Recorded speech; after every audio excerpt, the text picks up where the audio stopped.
আসসালামু আলাইকুম বন্ধুরা, তোমরা সবাই কেমন আছো? আশা করি খুব ভালো আছো। তো আমি রেডি হয়ে গেছি, আজকে মুভি দেখতে যাব ধামাল 4। তো রেডি হয়ে গেছি, এবার বেরিয়ে পড়লাম, টোটোতে চেপে নিলাম, আস্তে আস্তে রওনা দিচ্ছি।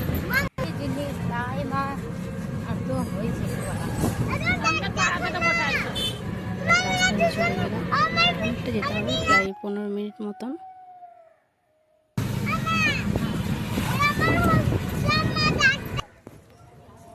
তো আমি চলে এসেছি গীতাঞ্জলির সামনে। অনেক বই নেমেছিল, তার মধ্যে আমরা বিকাল টাইমটা চুজ করেছিলাম।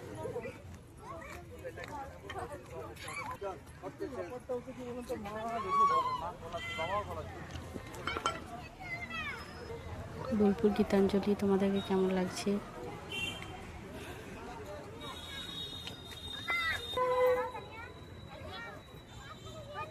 বাচ্চারা সব খেলা করছে এখানে, খুব সুন্দর লাগছে ওদেরকে খেলা করতে।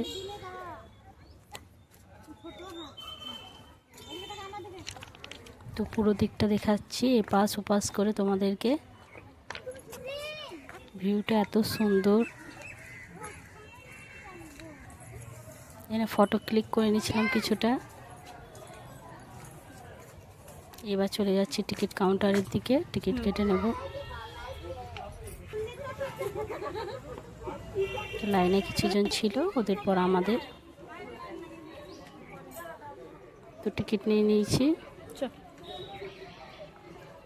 6টা টিকিট নিয়েছিলাম, 6 জন মিলে গেছিলাম। বোন, মা, খালাইতো বোন, এরা সব গেছিলাম।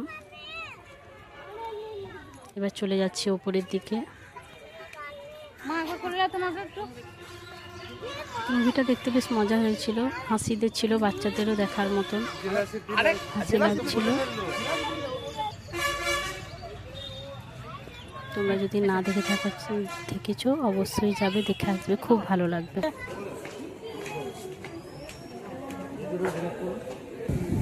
এখানে কিছুটা ছবি তুলে নিয়েছিলাম, খুব সুন্দর ছিল, ছবি তোলার মতো জায়গা। এন্ট্রি করে নিচ্ছি। ভিতরটা কিছু এরকম ছিল।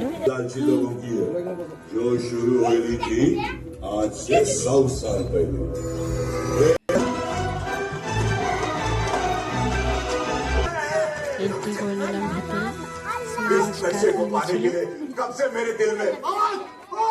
পপকর্ন নিয়ে নিয়েছিলাম, মেয়েদেরকে দিয়েছিলাম, মেয়ের তো খুব পছন্দ। প্রথম সিন এটা,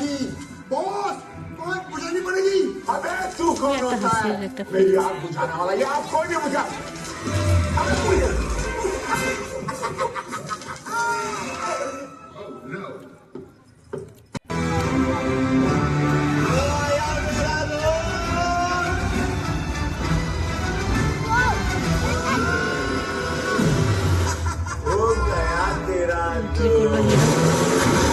হিরোর এন্ট্রিটা দারুণ ছিল।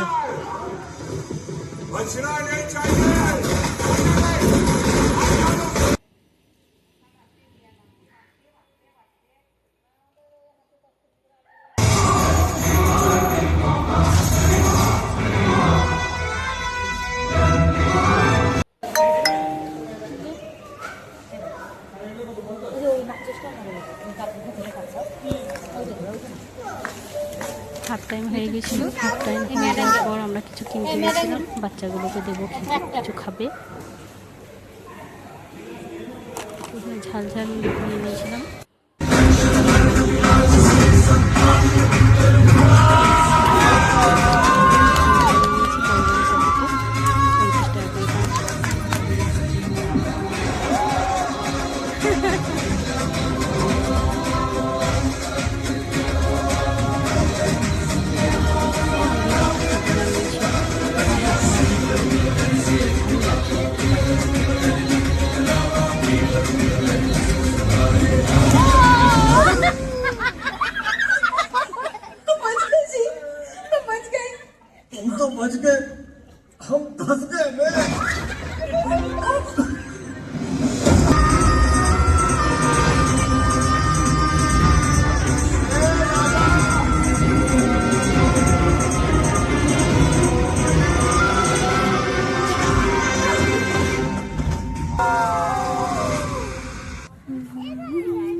হাসি।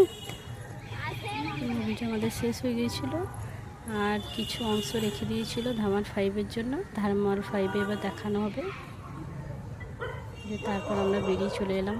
সন্ধ্যে সন্ধ্যে হয়ে গিয়েছিলো, কীরকম লোকেশন দিয়ে এরকম হয়েছিল, লাইটে ভর্তি, খুব সুন্দর লাগছিল। কিছুটা ছবি ক্লিক করে নিয়েছিলাম আমরা সবাই মিলে।